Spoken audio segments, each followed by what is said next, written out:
Two exhibitions, many practices. You guys will get ready, but starting this week, and the games will count in the win-loss column. I mean, I'm sure, aside from the exhibitions and practice, that you're ready to play a game that means something.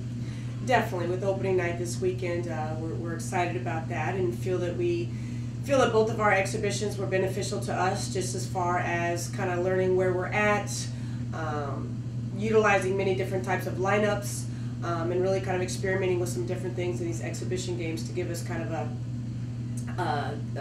see where we're at with things. And now that we have opening night this Friday night, we're in the West Region Classic with Seattle Pacific and Western Washington.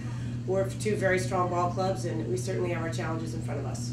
What have you learned about your team so far in the exhibitions?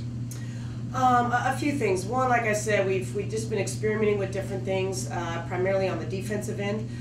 Depending on what lineups we have in, we're showing different looks defensively, whether it be in the half court or we actually didn't show much full court defense in the two exhibition games, but it's something that we have implemented that we're utilizing this season. At this point, do you have your starting five, and if so, have you told them, or is that going to be something where they'll find out later in the week? Well, we have started the same five the last two games, and one thing about our team this year, as I've said before, is there's really not a lot of drop-off from our top five to our bottom. We have 13 players on our roster, and one thing that we really feel like we're going to be using this year, and that'll be to our advantage, is we have quality depth, which I think is a huge strength of ours compared to last year, where there was just more of a drop-off. And one might say, well, there's not much change. You have 11 returners and only 2 new players, which is true. However, of those 11 returners, a lot of people have showed great improvement. With the addition of Tyler Turner and Issa Kandi, we obviously have added those 2 players who bring in some more skill for us. So, again, there's not much drop-off, and that's why I say everyone's getting quality minutes, which I think is going to benefit us. Going up to this tip-off tournament and right off the bat facing 2 quality opponents, so you're going to be tested early. You're going to find out a lot about your team. But no matter the outcome, it's definitely going to get you ready, especially for conference play and how quickly that starts as well. Right. I've always been one. I love playing tough competition in the preseason, the non-conference games, and obviously we'll learn a lot about ourselves. And last year when we faced Seattle Pacific and Western Washington, it was same time of year. It was so new for all of us, and we certainly did not give a good showing at all. That I'm sure all the players and us coaches remember that very well, and we definitely want to give them a better showing this year. Seattle Pacific is a veteran team.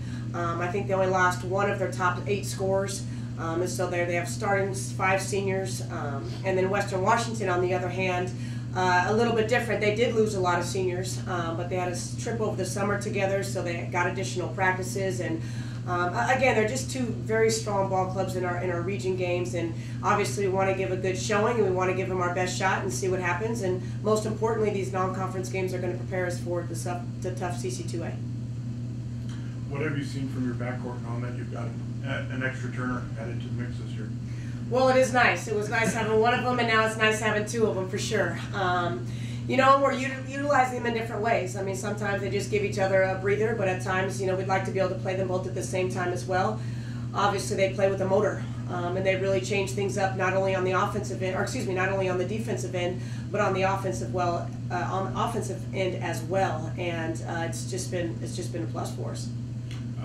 You mentioned the depth.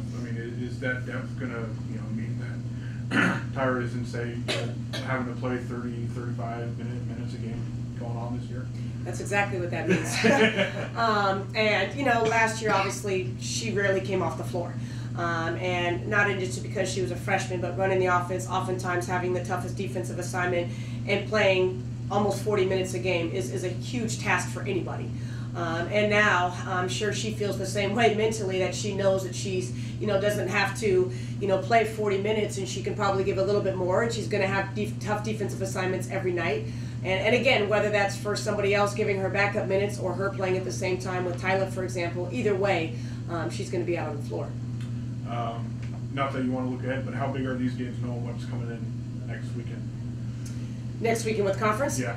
Yeah, obviously with this tournament this weekend, again, it's just going to be a really good test for us. And again, to see where we're at. And then we have 1 non-conference game next week with Notre Dame and Amir on Wednesday night. and then we have an open conference game, an ESPN game with Chico State on the 18th. So it's a tough week for us, and if you looked at our schedule, it's actually a very tough month. We're on the road a great deal. Even after the Chico State game, we're on the road the rest of the month. So, you know, we talk about these things all the time with our players and just how we have to be mentally tough in these situations, and so I think it's something that the girls will be prepared for. I don't think, Coach. Thank you. Thank you. Enjoy the space.